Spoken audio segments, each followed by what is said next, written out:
বন্ধুরা, আপনারা কি কখনো ভেবে দেখেছেন আমাদের গ্রামের নদী, খাল আর বিলের পানিতে ভাসতে থাকা সেই সবুজ কচুরিপানা, যেটাকে আমরা একেবারে অকেজো মনে করি, সেটাই কিনা আজ বিশ্বের দামি শোরুমগুলোতে শোভা পাচ্ছে? হ্যাঁ, আপনি ঠিকই শুনেছেন, সেই কচুরিপানা যেটাকে আমরা প্রায় বিরক্তিকর ভেবে এড়িয়ে যাই। আজ সেই কচুরিপানা থেকে ইউরোপ, আমেরিকা এবং মধ্যপ্রাচ্যের ঘর সাজানোর জন্য লক্ষ লক্ষ টাকার সোফা আর ডেকোরেশনের আইটেম তৈরি হচ্ছে। কি বিশ্বাস হচ্ছে না, তাই তো? তাহলে চলুন আজ আপনাদের নিয়ে যায় এক অসাধারণ যাত্রায়, যেখানে আমরা দেখব কিভাবে একটি সাধারণ দেখতে উদ্ভিদ রূপ নিচ্ছে দারুণ এক শিল্পকর্মে। আপনারা ভাবছেন কচুরিপানা আর বিলাসবহুল এই দুটা শব্দ তো একসাথে যায় না। চলুন আপনাদেরকে বাস্তবে দেখিয়ে দিয়ে আমাদের গল্প শুরু হয় সেই দূরবর্তী অঞ্চলগুলো থেকে, যেখানে নদী আর বিল মাইলের পর মাইল জুড়ে বিস্তৃত। সেখানে পানির উপর যেন সবুজ কার্পেটের মতো বিছে থাকে কচুরিপানা। এটা হচ্ছে সেই কচুরিপানা যেটা নৌকা চলাচলে একসময় বাধা সৃষ্টি করত, এবং যারা জেলে রয়েছে জেলেদের জন্য এটা ছিল বড় সমস্যার কারণ। কিন্তু আজ সেটাই হয়ে উঠেছে এক মূল্যবান কাঁচামাল। মাছ ধরার থেকে কচুরিপানা সংগ্রহ করায় এখন মূল্যবান কাজে পরিণত হয়েছে। দেখুন, শত শত শ্রমিক ভোরবেলায় তাদের নৌকা নিয়ে বেরিয়ে পড়ছে। লম্বা লাঠি আর জালের সাহায্যে তারা পানির ওপরে ভাসতে থাকা এই সবুজ সোনা সংগ্রহ করছে। যে বন্ধুরা, এই কচুরিপানা সবুজ সোনাতে পরিণত হয়েছে।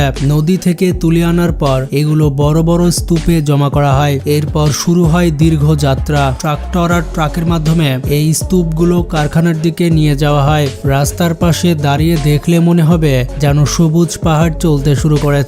দৃশ্যটা সত্যি চোখে পড়ার মতো। তো এখন কাঁচামাল ভর্তি ট্রাকগুলো কারখানার গেটে পৌঁছে গেছে। এখান থেকেই শুরু হয় এর আসল রূপান্তরের প্রক্রিয়া। প্রথমে এই সবুজ ডাটাগুলোকে একটি লম্বা কনভেয়ার বেল্টে তোলা হয়। আপনারা হয়তো ভাবছেন এগুলো তো পুরোপুরি কাদা আর ময়লায় ভর্তি। হ্যাঁ, নদী থেকে আসার কারণে এতে প্রচুর মাটি, পোকামাকড় আর শ্যাওলা লেগে থাকে। তাই প্রথমে এগুলোকে উচ্চ চাপের পানির ওয়াশিং টানেলের মধ্য দিয়ে নেওয়া হয়। সেখানে এত জোরে পানি ছিটানো হয় যে মুহূর্তের মধ্যেই সব ময়লা ধুয়ে যায় আর ডাটাগুলো একদম পরিষ্কার আর ঝকঝকে হয়ে যায়। এরপরে আসে বাছাইয়ের ধাপ। দেখুন, অটোমেটিক কাটিং মেশিনগুলো কত দ্রুত কাজ করছে। এগুলো কচুরিপানার পাতা আর শিকড় খুব নিখুঁতভাবে কেটে আলাদা করে দিচ্ছে। আমাদের তো দরকার শুধু মাঝের শক্ত ডাটাটে। তারপর দক্ষ কারিগর আর মেশিন একসাথে এই ডাটাগুলোকে সমান দৈর্ঘ্যে কেটে গ্রেডিং করে। এবার আমরা পৌঁছে যাই সব থেকে কঠিন ধাপে, মানে শুকানোর প্রক্রিয়ায়। আপনারা কি জানেন, কচুরিপানার ডাটায় প্রায় 90% পানি থাকে।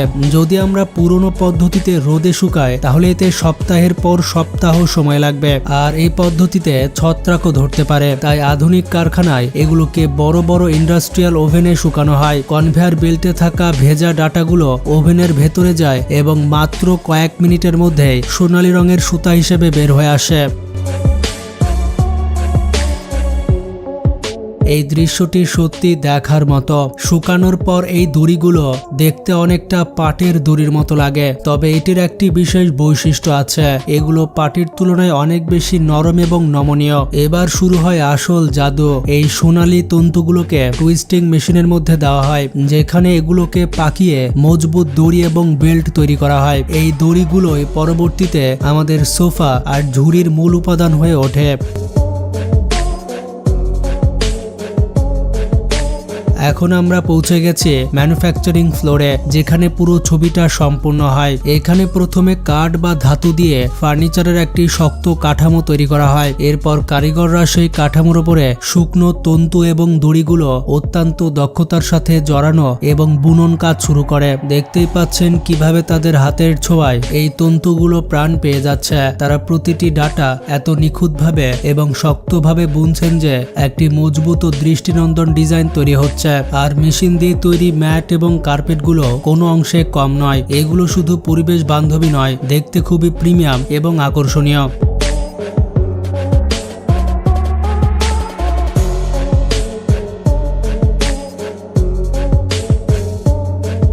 বুনন শেষ হওয়ার পর গ্যাস বার্নারে আগুন দিয়ে ওপরে ছোট ছোট বেরিয়ে থাকা তন্তুগুলোকে পরিষ্কার করা হয়। এতে করে প্রোডাক্টের সারফেস আরো বেশি মসৃণ এবং শক্ত হয়ে যায়। সবশেষে এগুলোর উপরে একটি বিশেষ ধরনের বার্নিশ লাগানো হয় যাতে এগুলো দীর্ঘদিন টিকে থাকে এবং পানির কারণে নষ্ট না হয়ে যায়। প্রতিটি প্রস্তুত পণ্য এরপর কোয়ালিটি কন্ট্রোল টিমের পরীক্ষার মধ্য দিয়ে যায়। বিশেষজ্ঞরা প্রতিটি সোফা এবং ঝুড়ি খুবই সূক্ষ্মভাবে পরীক্ষা করে দেখেন, আর কোয়ালিটি টেস্টে পাশ হওয়ার পর শুরু হয় প্যাকেজিং। বড় বড় সোফা এবং সুন্দর ডেকোরেশন আইটেমগুলো খুব যত্ন সহকারে প্যাক করা হয়। তারপর ফরক্লিফটের সাহায্যে সেগুলো কন্টেনারে তোলা হয়। এই কন্টেনারগুলো এখন সমুদ্র পথে ইউরোপ, আমেরিকা এবং মধ্যপ্রাচ্যের বড় বড় শোরুমে পাঠানোর জন্য প্রস্তুত। বন্ধুরা, আপনারা দেখতেই পেলেন যে জিনিসটাকে আমরা অকেজো মনে করতাম সেটাই আজ বিশ্ববাজারে নিজের আলাদা পরিচয় তৈরি করেছে। কচুরিপানা এখন শুধু পরিবেশ পরিষ্কার রাখতেই সাহায্য করছে না, বরং হাজার হাজার মানুষের কর্মসংস্থান তৈরি করেছে